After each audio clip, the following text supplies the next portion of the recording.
बात करते हैं सोडिक सॉइल, जिसे हम एल्कली सॉइल भी बोलते हैं। अब ये सोडिक सॉइल या एल्कली सॉइल होती क्या है? याद रखना, ऐसी मिट्टी जिसमें सोडियम की मात्रा अधिक है, Na+ की मात्रा अधिक है, उसे हम बोलते हैं सोडिक सॉइल या फिर एल्कली सॉइल। ये ध्यान रखना। इसके अलावा यहाँ पे जो है ESP आपको 15% के अधिक देखने को मिलेगा। सॉइल का जो pH है वो 8.5 के अबव होगा, यानी कि लगभग 8.5 से 10 के अराउंड। इलेक्ट्रिकल कंडक्टिविटी 4 से कम होगी। और सार वैल्यू जो है, यानी कि सोडियम एड्जॉर्प्शन रेशो, उसकी वैल्यू यहाँ पे 13 से ज़्यादा रहेगी। ये इम्पोर्टेंट है। तो ये मैंने आपको अभी बताया कि सोडिक या एल्कली सॉइल का मतलब क्या होता है, जब सोडियम की मात्रा देखो मिट्टी में। समझिए। अब सोडिक सॉइल की फॉर्मेशन के रीजंस क्या क्या हैं? देखो, सबसे पहला तो इसका रीज़न ये है कि हो सकता है जिस पेरेंट मटेरियल की वेदरिंग से सॉइल की फॉर्मेशन हुई, उसी में ऐसे मिनरल मौजूद हों ज़्यादा मात्रा में जो कि सोडियम रिच होते हैं, जैसे कि सोडियम फ्लेडस्पार। इसके अलावा एक रीज़न हो सकता है कि वाटर टेबल हाई हो, जिसकी वजह से होता ये है कि कैपिलरी इफेक्ट की वजह से जितना भी मिट्टी में नीचे सोडियम है सारा सरफेस पे आ जाएगा ऊपर। इसके अलावा एक रीज़न हो सकता है कि आप एल्कलाइन फर्टिलाइज़र बहुत ज़्यादा इस्तेमाल कर रहे हो, जैसे सोडियम नाइट्रेट वगैरह हो गए। इससे भी अल्टीमेटली सोडियम की मात्रा बढ़ सकती है। एक रीज़न हो सकता है कि आपका जो इरिगेशन वाटर है वो अल्टीमेटली सही नहीं है, यानी कि जो आप अपना ग्राउंड वाटर वगैरह यूज़ कर रहे हो उसमें सोडियम की मात्रा अधिक हो सकती है। सोडियम और साथ में उसके रिलेटेड जो कार्बोनेट बाइकार्बोनेट्स हैं उनकी मात्रा। ये चीज़ें फिर करती क्या है, मैग्नीशियम और जो कैल्शियम है उसका यहाँ पे कार्बोनेट बना करके प्रेसिपिटेट करवा देते हैं।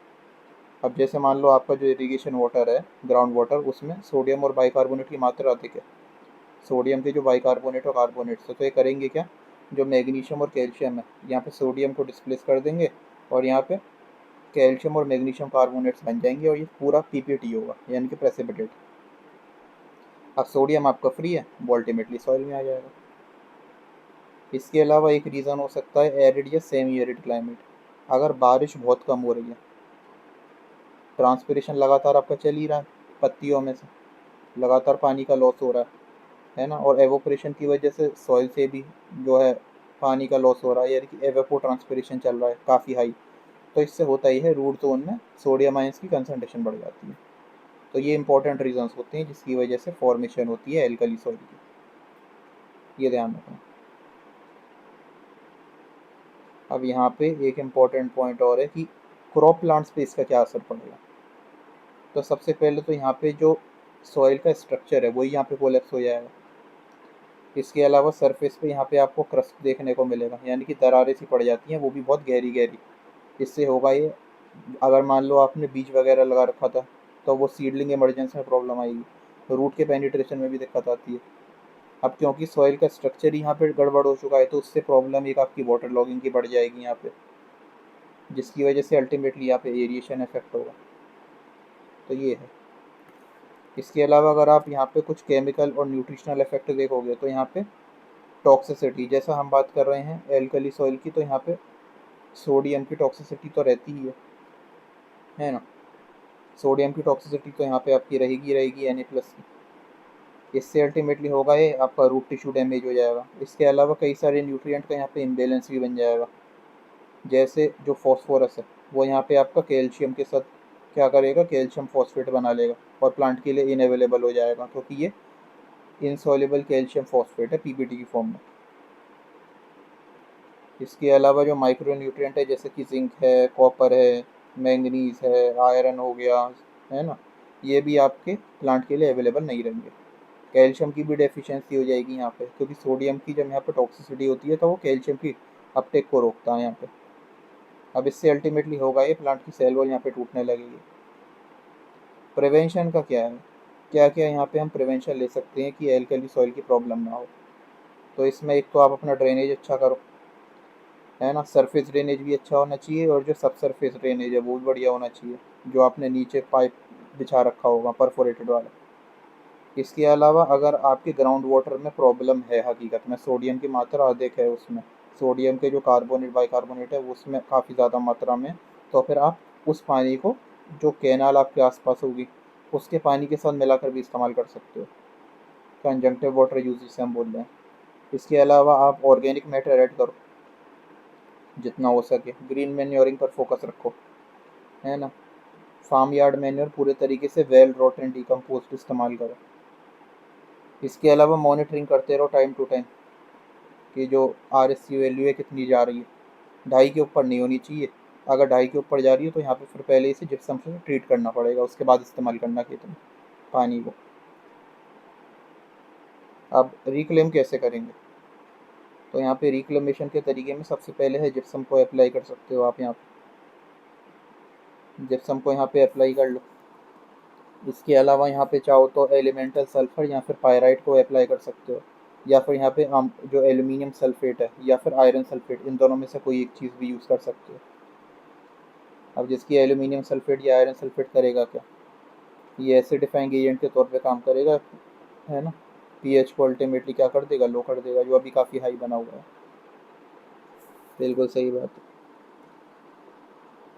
इसके अलावा जो है आपका जो पायराइट है, ये भी अल्टीमेटली पीएच को कम करने का काम करेगा। इसके अलावा हम देखें बायोलॉजिकल प्रैक्टिसेस हम क्या अपना सकते हैं एज अ रेक्लेमेशन के तौर पे। तो लीचिंग आप यहाँ पे करवा सकते हो। जो बढ़िया क्वालिटी का जो आपको फ्रेश वाटर है वो अल्टीमेटली सरफेस पे अप्लाई करो, तो लीचिंग से अल्टीमेटली सोडियम नीचे चला जाएगा। ग्रीन मैन्योरिंग कर सकते हो, ढेंचा वगैरह लगा लो या फिर सन हेम्प वगैरह लगवा लो, है ना। फिर इन चीज़ों का जब डिकम्पोजिशन होगा जो तो उससे ऑर्गेनिक एसिड्स वगैरह रिलीज होंगे, अल्टीमेटली पीएच नीचे चला जाएगा, यानी कि लोअर हो जाएगा। एक और है, सब सॉइलिंग भी आप चाहो तो करवा सकते हो। सब सॉइलिंग से होगा ये नीचे की जो लेयर है, ये जैसे कि सब सॉइलर आता है, तो इस सब सॉइलर से होता क्या है, काफ़ी गहरी जुताई ये कर देगा, अल्टीमेटली पूरा नीचे तक खोल देता है सॉइल को। इससे अल्टीमेटली जो आपका ड्रेनेज है वो बहुत बेहतर बन जाएगा। क्योंकि जनरली होता ये है, जैसे मैंने पहले ही बताया था, कि आप नॉर्मली प्लोइंग करते रहोगे, फिर हैरो चलवाते रहोगे, रोटावेटर चलवाते रहोगे, तो ऊपर की मिट्टी सॉफ्ट और नीचे की हार्ड हो जाती है। तो ऐसे केस में फिर हमें नीचे सब सॉइलर चलवाना पड़ेगा, ये आपको ध्यान रखना है। इसके अलावा क्या क्या क्रॉप ग्रो करी जा सकते हैं ऐसी मिट्टी में, एल्कली सॉइल में। तो 3 कैटेगरी में यहाँ पे बांट रखा है। एक तो वो है जो हाई यहाँ पे टॉलरेंट रहेंगे, 40 से 60% ESP तक वो टॉलरेट कर सकते हैं क्रॉप। एक होते हैं जो मॉडरेटली टॉलरेंट होते हैं, एक होते हैं जो बहुत ही ज़्यादा सेंसिटिव होते हैं एल्कली सॉइल के प्रति। तो जो हाईली टॉलरेंट रहेंगे एल्कली सॉइल के प्रति वो हैं आपके rice, Karnal grass, Rhodes grass, sugar beet भी लगा सकते हो, बारले है। मॉडरेटली टॉलरेंट में आपका बारले आ जाएगा, वीट आ जाएगा, ओट्स, मस्टर्ड, शुगर केन।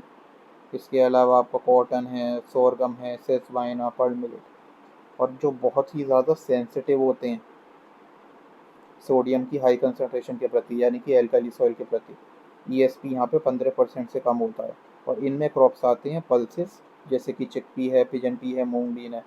इसके अलावा लेंटिल है ना। इसके अलावा मूंगफली है, मक्का है, प्याज है, सिट्रस है, याद रखना।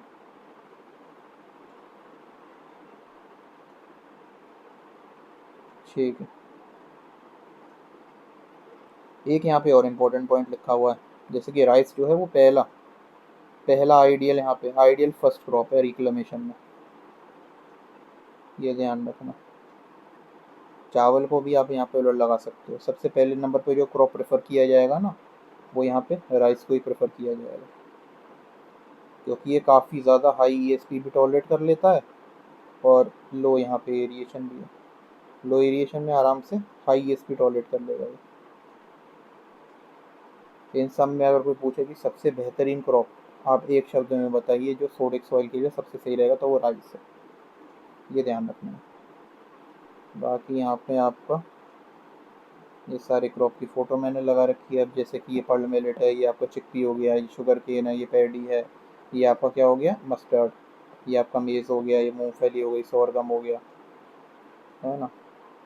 इसके अलावा ये आपका क्या हो गया, मूंग बीन हो गई, सिट्रस अनियन, और ये आपका बार्ले और वीट। इसके अलावा ये सब सॉइलर मैंने आपको दिखाई दिया। ये ढैंचा है, ग्रीन मैन्योरिंग जो करते हैं। ये सन हेम्प है, ये भी ग्रीन मैन्योरिंग के लिए क्रॉप है।